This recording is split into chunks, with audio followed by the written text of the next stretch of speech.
Please come to the space of listening. So I'll tell some of the stories. It will actually story only. Different death experiences I had in my life. First death, my cousin brother, elder brother, his death. Second, my grandmother. Third, when I was taking care of a sadhu, a patient, next bed patient. Fourth, my own death. Fifth, when I was taking care of a devotee in Bangalore, the next bed patient's death. And sixth is my father's death. So these 6 experiences, these 6 deaths, these 6 deaths have taught me great lessons, and the 7th death is going to teach you all the lessons. The 7th death is your own death. Please understand, understanding about death not only gives you enlightenment, it gives you yogic powers. Please listen. Understanding about death, if you completely understand, you will become enlightened. That's different. Even if you understand certain level, and those fear knots, if they get unlocked, you will get yogic powers, the extraordinary powers. First death saw in my life was maybe around the age of 10, I don't remember exact age. My cousin brother, my father's elder brother's son. See, we lived as a joint family. It's a huge house. It was a huge house, and lot of families literally lived together. And even the families who lived in the next door, all of them are relatives. Each person will be related to me at least in 5 ways. From my mother's side, father's side, mother's brother's side, father's sister's side. Like this, it's a tight-knit community. And the community also suffers the problems of like this marrying internally. Some kids will be deaf, dumb, autistic, hyperactive, ADHD, all that. So all this, the community suffers, but still they continue to practice that. My father's elder brother's son, even though he is a cousin brother, till long time I did not know he is a cousin brother. I was thinking he is a brother. For a very long time, I did not know my cousin sisters are cousin sisters. Earlier I was thinking they are my sisters. After a very long time only I came to know that they are cousin sisters. Like that kind of a family, where everybody gets everything. Of course, middle class family, not rich middle class family, but very warm and nice family setup. My cousin brother, this guy was, I can say, he was my first secretary, security, assistant. Because he was deaf and dumb, in the house no kid will play with him. We have 27 of us grew up together. Very recently I calculated, for my brother's engagement, they calculated to whom all they have to give invitation and get dresses and all that that they calculated. 27 of us grew up together. So any school, any class, I will have 2-3 of my family person in that local. 27 of us grew up together. This guy is deaf and dumb from birth, so nobody will play with him. He is outcasted. And I threw this group out. I will never mingle with them. I will never mingle with that group. So naturally, we too became close.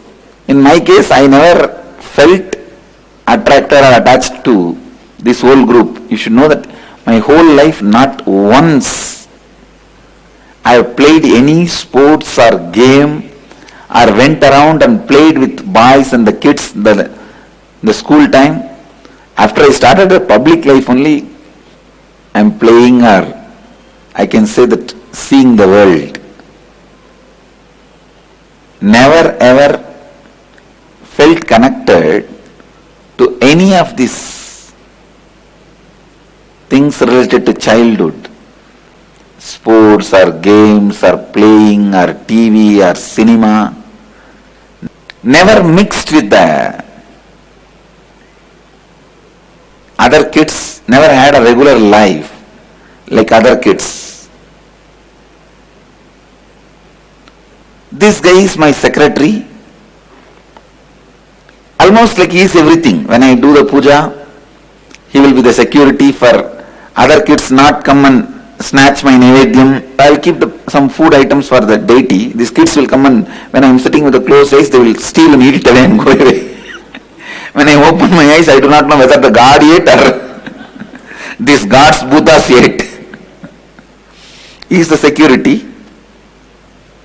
And in Indian villages, why I am describing this whole scene, because next few incidents, if you know the background only, you will be able to understand. It's a very old type of lifestyle.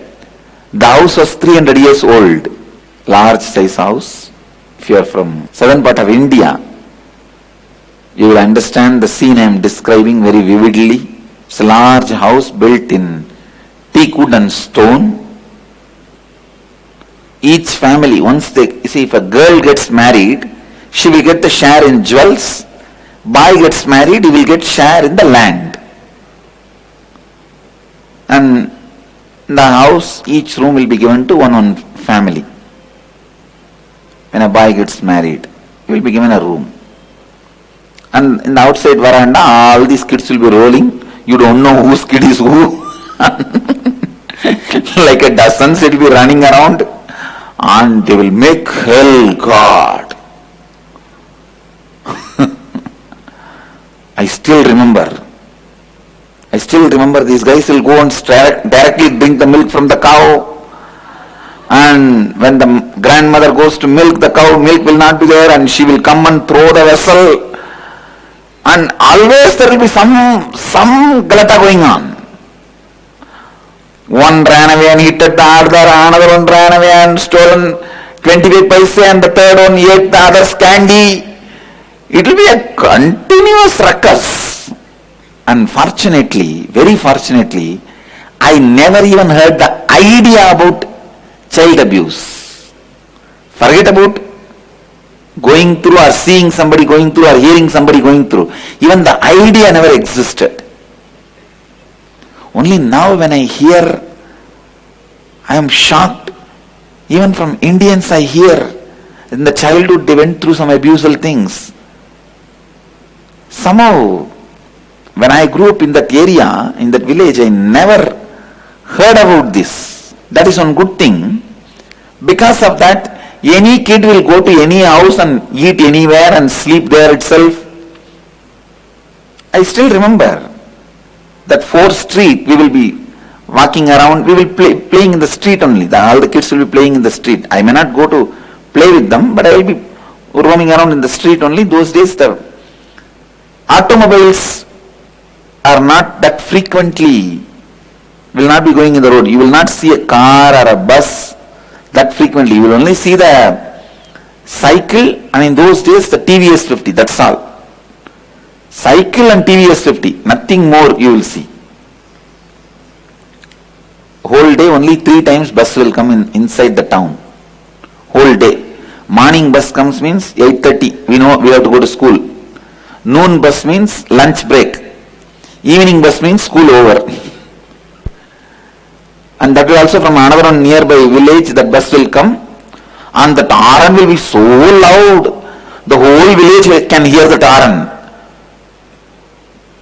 And that fellow, the moment he enters the village, he will be blowing the horn continuously till he goes to the bus stand. Those days, the present bus stand which you see in Tiruvannamalai was not the bus stand. Inside just in front of the temple, there was a bus stand. That was the only bus stand. I used to wonder why he blows the horn the moment he enters the village and till he stops. It's a message he sends to the whole village. Whoever wants to get into the bus, please come in. That was the atmosphere. This guy, he was literally everything for me, secretary. So every morning for me to do the puja, worship, he will bring flowers from the plants. And those days you will have a stone on which you have to rub the sandalwood with water. Only then the paste will come for puja. No sandalwood powder and all. You will have a stone and you have to rub in that, like a small sandalwood will be there. How many of you have seen that? Still, how many of you have that in your house? Still it will be there in many houses. So you have to rub, it's a big work. So that fellow will hold the stone and I will rub the wood, or I will hold the stone, he will rub the wood.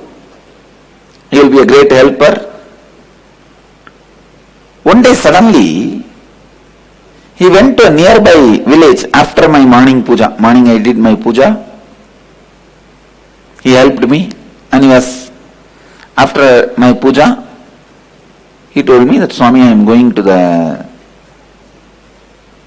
Perima's place, means aunt's house. I will come back by tomorrow. Till then, you manage your puja. I said, all right, go. He can't speak, but he showed in the sign language. I said, okay, go. He can like create sounds. I said, it's okay, go. He went to the nearby village. Usually they will go to the aunt's, uncle's house during the vacation, and they will give you 10 rupee and the dress, new dress, and bag full of the mango grows in their garden. So he went. Unfortunately, in the agriculture farmhouse, there was an open well in which he fell and died. Everything is over within 10 minutes. Morning he left after helping me in the puja. Maybe it's a 1 hour bus or half an hour bus, I don't know. And he was playing with other kids in that village. And he said he will go on, it seems he will go and bring some mango. He ran into the farmhouse. See, in villages, behind the house itself the farm will be there. Farm and the house will be very connected. On the road, the house will be there. Behind, the whole thing will be farm. So he ran and it was open well, he fell and died. Then, because he did not come back, after 10 minutes other kids went in search of him. He went to bring mango very easy. They went and they saw his body is floating on the well already, the water. I think the way he fell, he must have hit his head on the wall or on the steps. Otherwise in 10 minutes you can't die in water. I don't think in 10 minutes a child will die in the water. And this guy is no swimming. This child knows swimming. So I think maybe some damage and he died. They are bringing the body. Evening when they brought and put the body in the house, I think it must be late evening or night. I could not understand. First time I am seeing death. Please understand, I always thought everything is permanent. Like when I wake up in the morning and come out and see how the Arunachala hill is there, the temple is there, house is there, I thought same way, all the people around me, everything is permanent. First time I was slapped, I was hit by the idea of impermanence. First time I know things change in life. Please understand. First time I perceived things change in life. I asked my grandmother, what happened to him? She said he is dead. Dead means? She said he has gone to Swami. Then I said, no, I'll go to the temple and bring him back. Swami means God. In the temple it's there. I'll go and bring him back. My grandmother said, no, he has gone to Durat Swami. Means a distant God. Those days, Durat Swami, distant God means Sabarimala Ayyappa. I said, okay, next time when I go to Sabarimala, I will bring him back. My grandmother did not answer. She just left it. I thought, okay, he has gone to Sabarimala, then so when I go to Sabarimala, I will bring him back. I had my plans and kept quiet. Then when my dad came and cried, I told him, no, he is in Sabarimala only. You and me, uncle, whose son is that child, means my father's elder brother. I told, you and your elder brother and me, all three of us will go to Sabarimala and bring him back. If I tell, he will listen. In the house also, anything need to be told to that boy, they will tell through me only. You go and tell him, he will listen. You are such an obedient assistant, but deaf and dumb. I think my first assistant itself deaf and dumb.